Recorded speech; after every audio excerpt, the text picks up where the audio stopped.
சிறகடிக்க ஆசை சீரியலில் இனியும் நடக்க போகுது அப்படின்னு தான் பார்க்க போகிறோம். இங்கே முத்து வந்து வித்யா வீட்டுக்கு வந்த உடனே எல்லா விஷயமும் தெரிஞ்சிருது. வித்யாவோட அம்மா சொல்லிடுறாங்க, இப்போ உங்கள் வீட்டில் இருக்கக்கூடிய ரோகிணி தான் எங்கள் மகா, அவங்க பேர் உண்மையிலே கல்யாணி.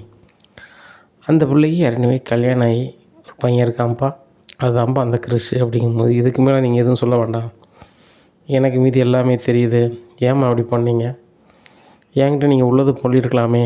சரி, நான் தான் கோவக்காரன், பக்குவமாக பேசுகிறவ தானே என் பொஞ்சாதி மீனாட்ட சொல்லியிருந்தா அது எல்லாமே சரி பண்ணியிருப்பார்ல. ஊரில் எங்கள் பாட்டி இருக்கிறாங்க, எங்கள் பாட்டி சொல்ல எங்கள் அம்மா மீறவே மாட்டாங்க. அவங்கக்கிட்ட சொன்னால் இந்த கதை அப்போவே முடிஞ்சிருக்கும். உங்கள் பொண்ணு கிறிஷை மட்டும் இல்லை, எங்கள் குடும்பத்தையுமே ரொம்ப சங்கடப்படுத்தியிருக்கிறாப்புல, உங்களுக்கு தெரியலையாம்மா. அப்படிங்கும்போது முத்து தம்பி என்னை மன்னிச்சிருங்க. அப்படிங்கும்போது போங்கம்மா, உங்களை பார்க்காம கிறிஷ் எவ்வளோ கஷ்டப்பட்டான் தெரியுமா, அதுக்காக வேலையை விட்டுட்டு நானும் மீனாவும் அப்படி அலைஞ்சோம்.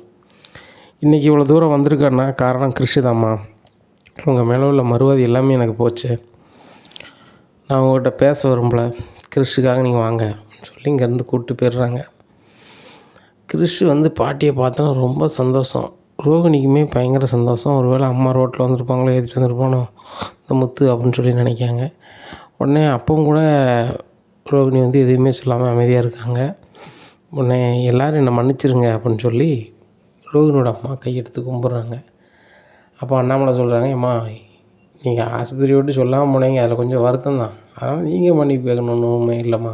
அப்படிங்கும்போது அதுக்கு இல்லைங்கய்யா, என் பொண்ணு பண்ண தப்புக்கு நான் வந்து மன்னிப்பு கேட்டு தான் ஆகணும் அப்படின்னோடனே விஜயா சிரிக்கிறாங்க. ஆமாம், மன்னிப்பு கேட்க தான் செய்யணும். ஓ அம்மாவா வந்து மௌனம் வளர்க்காமல் உங்கள்கிட்ட விட்டு போனால் நீங்கள் எங்கே விட்டு போனீங்க, 2 பேர் மேலேயும் அவ்வளோ கோபமாக இருக்கேன். அப்படிங்கும்போது சம்மந்தி நான் அதை சொல்லலை அப்படிங்கிறாங்க. சம்மந்தியா, உங்களுக்கு நான் என்ன சம்மந்தி?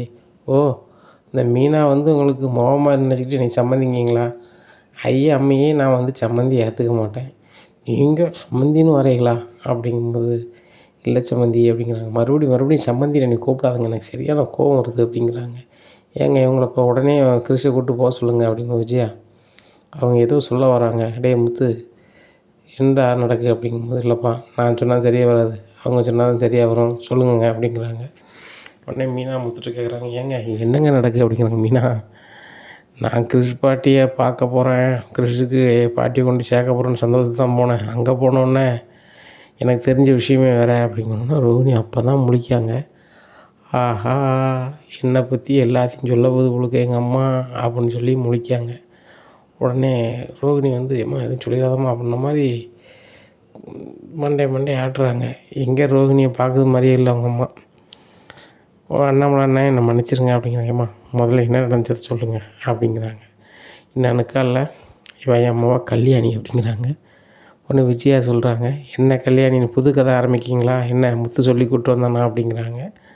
முத்து தம்பிட்டையும் மீனாக்கிட்டையும் நான் எதுவுமே சொல்லாமல் தான் அந்த வீட்டுக்கு போனேன், அதை நான் சொல்லக்கூடாதுன்னு சொன்னதே இந்த கல்யாணி தான் அப்படிங்கிறாங்க. உடனே மனோஜ் சொல்லுதார், என்ன கல்யாணின்ட்டு இருக்கீங்க, அவர் ரோகிணி அப்படிங்கிறாங்க. நடந்த கதை எல்லாத்தையும் அவங்க சொல்லுவாங்க, கொஞ்சம் அமைதியார் அப்படிங்கிறாரு முத்து. நடந்தது எல்லாத்தையுமே சொல்லிடுறாங்க. இங்கே விஜயாவுக்கும் மனோஜுக்கும் ஒன்றும் உடல கிருகிருன்னு வந்துடுது. டே ரவி தண்ணி கொண்டாடா அப்படின்ட்டு 2 பேரும் தண்ணி தொளிக்காங்க.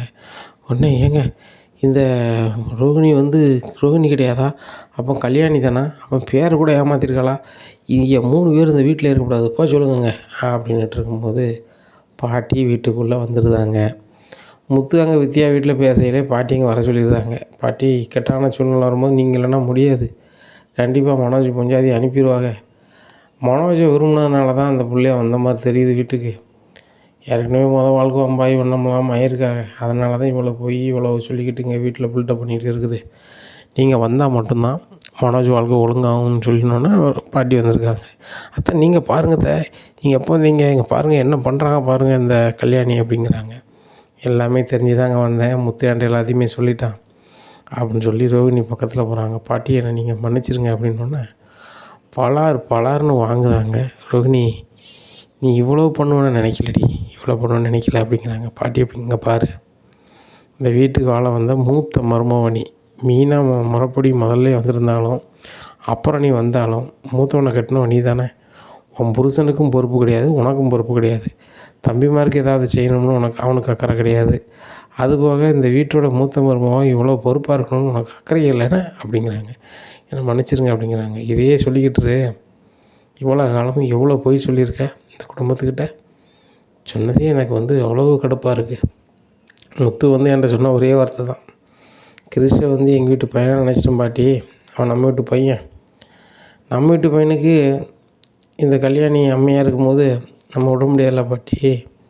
அதுபோக மனோஜ் விரும்பி கல்யாணம் பண்ணியிருக்கான், அதுவும் பண்ணியிருக்கு, ஏதோ சரி பண்ணி பாட்டின்னு வந்திருக்கேன். அதுவும் முத்து கூப்பிட்டான்னு வந்திருக்கேன், உனக்காகையோ மனோஜுக்காக வரல அப்படிங்கும்போது மனோஜ் சொல்கிறாங்க, ரோகிணி அவங்க சொல்லதெல்லாம் உண்மையா இல்லை ஏதாவது இந்த முத்து கதை எதுவும் ரெடி பண்ணதானா அப்படிங்கும்போது, அப்பவும் ரோகிணி ரைட்டு, மனோஜ் நம்பலை, இன்னும் அதுக்கேற்றால தான் நம்ம கொண்டு போகணும் அப்படின்னு சொல்லிட்டு, ஆமாம் மனோஜ் எனக்கு இவங்களை யாருன்னே தெரியாது, திடீர்னு எங்கள் அம்மாங்காங்க, எதாவது எனக்கு குழப்பமாக இருக்குது அப்படிங்கிறாங்க. இதை கேட்ட சுருதி, எது என்ன குழப்பமாக இருக்கா, இவ்வளோ நேரம் அமைதியாக இருந்தீங்க, ஏம்மா அவங்கவுங்க பிள்ளை இல்லைங்காங்க, நீங்கள் என்னம்மா சொல்லுதீங்க அப்படிங்கும்போது, எனக்கு தெரியும்யா, சின்ன பிள்ளையிலேருந்துமே அந்த கல்யாணி அவள் சுயநலத்துக்கு தான் இருப்பாள், அவளுக்கு ஒரு கதாவதுன்னா அப்படி பேசுவாள். இவ்வளோ ஆன பிறகு நான் உண்மையை மறைக்க விரும்பலை, எல்லோரும் நான் கூப்பிடுற இடத்துக்கு வாங்கய்யா அப்படிங்கிறாங்க. 2 காரில் எல்லோரும் ரோகிணியும் கூப்பிட்டுக்கிட்டு 51 வீட்டுக்கு போகிறாங்க. வீட்டை திறக்காங்க. திறந்தோன்னா, ஐயா இந்த ரோகிணி தான் கல்யாணிங்கிறதுக்கு என்கிட்ட எல்லாமே இருக்குது அப்படிங்கிறாங்க. உடனே ரோகிணி இதுக்கு மேலே நம்ம ஒன்றும் செய்ய முடியாது, எல்லாத்தையும் மன்னிப்பு கட்ட வேண்டியதான்னு சொல்லிட்டு எல்லோரும் மன்னிச்சிருங்க அப்படிங்கிறாங்க. அப்போ அண்ணாமலை சொல்கிறாங்க, உனக்கு கொஞ்சமாவது இருக்காம்மா, உன்னை பற்றி எல்லாம் தெரிஞ்சுக்கிட்டு எங்கள் அம்மா உனக்காக வராங்க, மனோஜ் சொன்ன வார்த்தைக்கு எனக்கு அதுக்கும் சம்மந்தம் இல்லைங்க, அப்போது சுயநலத்துக்கு நீ என்ன வேணாலும் செய்வாங்குற நிலைக்கு நீ வந்த மாதிரி தான் தெரியுது, இன்னமும் நம்ம கூட்டு குடும்பத்தில் நீ இருந்தால் லாய்க்கப்படாதுன்னு தான் நினைக்கிறேன் அப்படிங்கும்போது, நம்மளும் என்னை மன்னிச்சிருங்க அப்படிங்கும்போதுமா, நீங்கள் மன்னிச்சிருங்கன்னு சொன்னாலும் நீங்கள் முத்துக்கிட்டி மீனாக்கிட்ட முன்னாடியே சொல்லியிருக்கணுமா, உங்கள் மேலே எனக்கு வருத்தம் தான் உண்மையாகவே, கிருஷிக்காக தான் நான் இதை சகிச்சுக்கிட்டு போகிறேன், ஏம்மா இப்போ என்னம்மா பண்ணலாம் அப்படிங்கிறாங்க.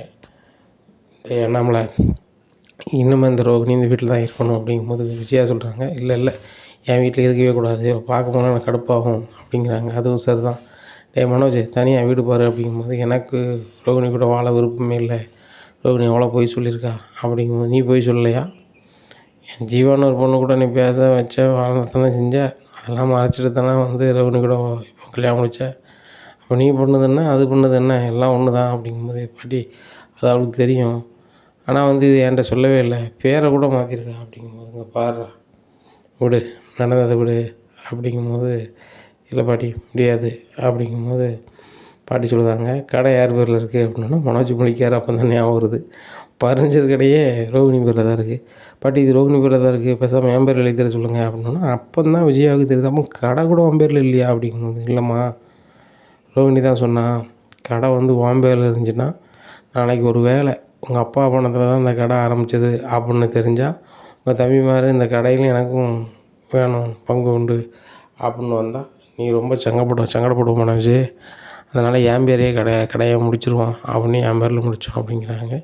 இவ்வளோ வேலை பார்த்துருக்கேட்டி என் ஒன்றும் தெரியாத மௌனம் வச்சுக்கிட்டு அப்படிங்கும்போது, விஜயா வாய மூடு, மனோஜுக்கு ஒன்றும் தெரியாதா, 3வது ஆளுக்கு தெரிய விஷயம் கூட புருஷன் அவனுக்கு தெரியாதா அப்படிங்கும்போது, ஏங்க இந்த ரோகிணிகிட்ட இருந்த கடையை எப்படியாவது வாங்கணுங்க, ஈவா சிட்டி கிட்டி யார்ட்டையும் கொடுத்துருவா அப்படிங்கிறாங்க.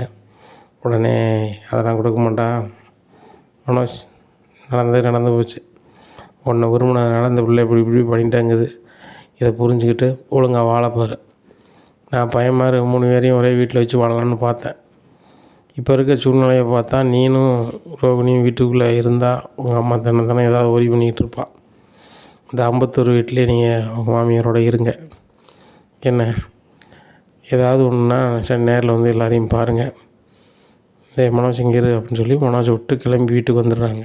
இப்போ விஜயா சொல்கிறாங்க, ஏங்க என்கிட்ட ஒரு வாரத்தை கேட்காம நீங்கள் பாட்டில் 51 மனோஜ் கல்யாணி கூட இருந்துட்டு வந்துட்டீங்க, அவளை நம்பிலாம் என் பையனை இருக்க வைக்க முடியாது, உங்களை நம்பி எனக்கு பிரோசனம் கிடையாது, நான் என் சம்மந்திகிட்ட பேசிக்கிடுவேன் அப்படின்னு சொல்லி வாசுதேவனுக்கு கால் பண்ணுதாங்க. வாசுதேவன் எப்பண்டா அண்ணாமலை வீட்டில் ஏதாவது ஒரு வாய்ப்பு வரும், நம்ம அதில் ஊடு புகுந்து சந்தி சிரிக்க வைக்கலாம் அப்படின்னு அவர் பார்த்துட்ருக்காரு. அவர்கிட்ட சொன்னோன்னா அதுக்கு பயங்கர கொண்டாட்டமாக இருக்குது.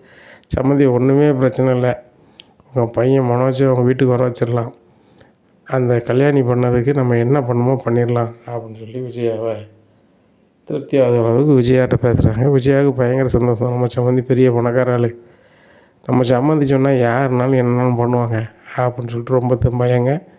நீங்கள் எவ்வளவோ சொன்னீங்க மனோஜ் அங்கே தான் இருப்பான் இப்போன்னு சொல்லிட்டு. மனோஜ் இதே வீட்டுக்கு வருவான்.